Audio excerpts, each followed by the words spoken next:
Hi friends, welcome to Share and Vlog. இன்னைக்கு நம்ம வீடியோல டீ கடையில சாப்பிடுற கடலை மாவு வச்சு போண்டா நம்ம செய்ய போறோம். கடலை மாவு போண்டா. இது ரொம்ப டேஸ்டா இருக்கும்.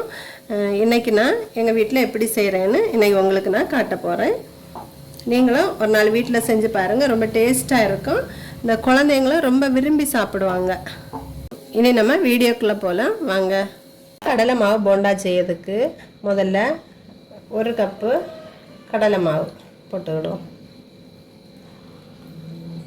இது கூடவே 1/4 கப்பு அரிசி மாவு. 1 கப்பு கடலை மாவுனா 1/4 கப்பு அரிசி மாவு. இது ஒரு பெரிய வெங்காயம் சின்னதாக நான் கட் பண்ணி இது கூட சேர்த்துருக்கேன். தேங்காய் போட்டால் போண்டா ரொம்ப டேஸ்ட்டாக இருக்கும். நம்ம துருவி போடக்கூடாது, இப்படி சீவி நம்ம இந்த பீட்ரூட் கேரட் எல்லாம் சீவும் இல்லை, அதில் வச்சு சீவி இப்படி போட்டுக்கோங்க.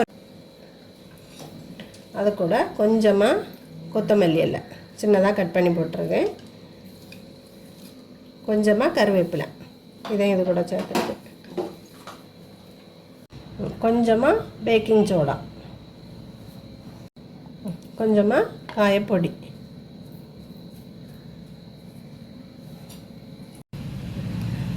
தேவைக்கு உப்பு, இவ்வளோத்தையும் போட்டு முதல்ல நம்ம நல்லா பிசைஞ்சுக்கிடுவோம்.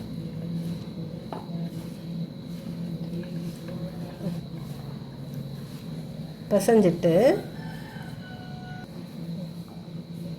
இது கூட நம்ம 1 டேபிள் ஸ்பூன் ஆயில் நல்லா சூடாக்கி இது கூட ஊற்றுங்க. நம்ம ஆயில் ஊற்றியதுனால நமக்கு போண்டா கொஞ்சம் நல்லா கிறிஸ்பியாக கிட்டும், நல்ல மறுமறுப்பாக நமக்கு கிட்டும். நம்ம இப்போ இந்த மாவை நல்லா பிசைஞ்சாச்சு. இனி கொஞ்சம் கொஞ்சமாக தண்ணி தெளித்து நம்ம குழப்போம்.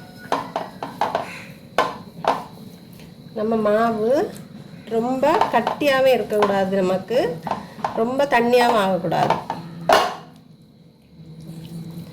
நம்ம இந்த அடை எல்லாம் பண்ணுறதுக்காக நம்ம கலக்குவோம் இல்லையா, அதே போல் கொஞ்சம் மாவு கொஞ்சம் தண்ணி ஆகிற வரைக்கும் கொஞ்சம் அப்படியே கலக்கி விடணும்.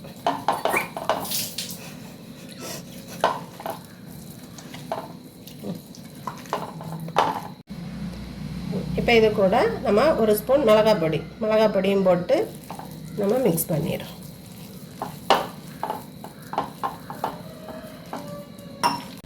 இந்த பதத்துக்கு குழப்பி எடுத்துக்கோங்க. என்ன மிளகாய் பொடி போட்டனால கொஞ்சம் அது கலர் நல்ல கலராக இருக்குது. உங்களுக்கு மிளகாய் பொடி வேண்டான்னா நீங்கள் பச்சை மிளகாய் கூட கட் பண்ணி போட்டுக்கிடலாம், அது உங்கள் இஷ்டம். இனி நம்ம இதை பொரிச்செடுப்போம்.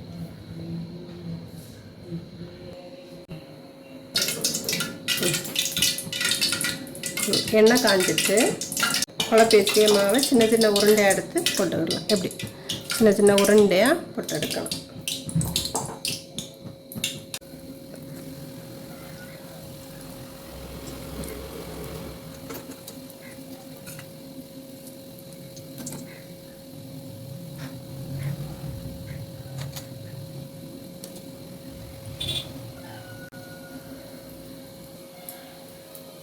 இனி ஒரு பக்கம் வெந்துட்டு இனி அடுத்த பக்கம் நம்ம திருப்பி போடும்.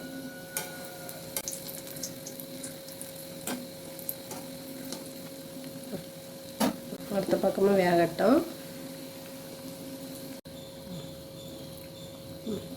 இது இப்போ கொஞ்சம் வெந்துட்டு இது கொஞ்சம் அந்த நிறம் மாறுறது வரைக்கும் நம்ம போட்டு எடுக்கணும். நம்ம ஃப்ளேமை மீடியத்தில் வச்சு வேக வைக்கணும், இல்லாட்டி நம்ம கூட்டி வச்சோன்னா மேலே நல்லா கரிஞ்சு போகும், உள்ளானா வேகாமல் இருக்கும். அதனால் நம்ம கொஞ்சம் லோ ஃப்ளேமில் வச்சு வேக வச்சு எடுக்கணும். இன்னும் என்னுடைய சேனலை சப்ஸ்கிரைப் பண்ணாதவங்க சப்ஸ்கிரைப் பண்ணி எனக்கு சப்போர்ட் பண்ணுங்கள். பக்கத்தில் இருக்க பெல் சிம்பலையும் கிளிக் பண்ணுங்கள். இனி இது வந்துட்டு இதை நம்ம இனி எடுத்துக்கிடுவோம்.